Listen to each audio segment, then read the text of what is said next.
Hey everyone, today we're going to take a couple of quick seconds and talk about knee and ankle cars. And I usually pair these two together because why not? The foot and the ankle are so closely related, and oftentimes we're evaluating both of those things for you guys when you come into the clinic. So, in order to do a knee car, the first thing we want to do is basically reference the front bone in our leg. It's relatively easy to find, okay? If you follow your kneecap straight down, usually you feel this little nub. If you can't feel that nub, pull your foot up nice and hard, and again, usually it becomes pretty evident right in there. Now remember, it's not soft, right? So I shouldn't be able to push on it. That's the muscle running in front of my leg here. Nice and firm spot. That's going to be our reference point throughout the entire time we're performing our knee circles, okay? So the way I typically like to get into a knee CARS position is really by locking out everywhere else in the body. So I'm going to take my right hand, scoop it right underneath my knee. Right hand's going to grab my left arm here, and then just basically put my knee into a headlock, right? What you do with this leg is not necessarily important. If it's more comfortable for you to be out here, then by all means do so. I just find it more comfortable to keep my leg close.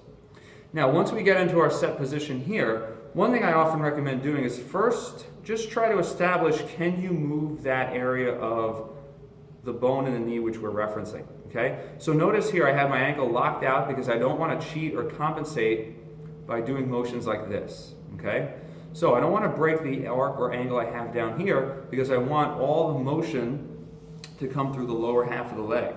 So as I get set, I might place one finger on that front bone there and then try to turn in and then rock out, okay? What I'm looking for is really that nub of bone to go onto the inside and outside of my hand, okay?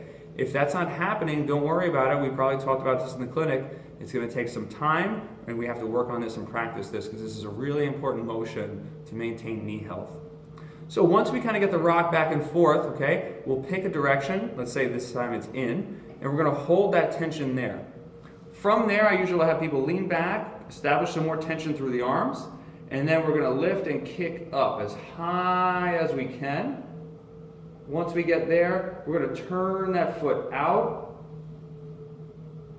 and come back down. So now, if I place my finger back on that little bone there, it should be pointing out that way, and it started this way, okay? That would be an example of a clockwise circle.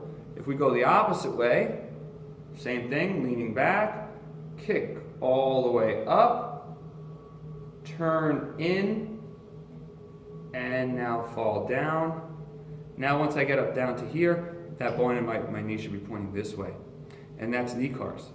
Now the nice thing about ankle CARS is we can stay in the exact same position, and usually what I'll recommend to most of my patients in classes is to find the best arc for the ankle. We're just going to slide that foot forward as far as you can before you feel like it's going to come up, okay? Once you feel that kind of lifting motion stop, back off just a touch, and now we know we're going to be able to explore the entire range of the ankle. Now we can still keep our same reference point here. The only difference is now I don't want this to move at all.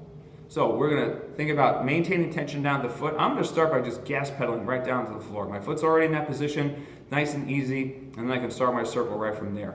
So if I go to the right first, I'm going to take my pinky toe and start pushing and sliding it this way, okay?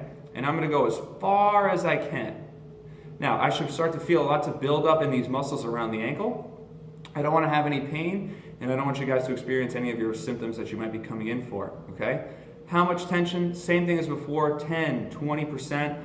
If you're having a hard time establishing that, push your ankle out right now as hard as you can, cut that in half, and then cut that effort in half again.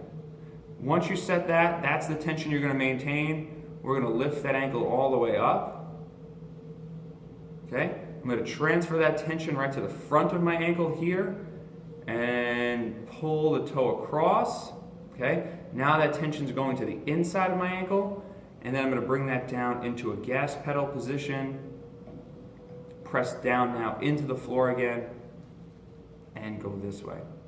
Same thing if I was going to go the opposite way, so I'd pull the big toe in, okay? Making sure this doesn't move here. Pull the foot straight up, sweep across, and then gas pedal down. And that's ankle CARS.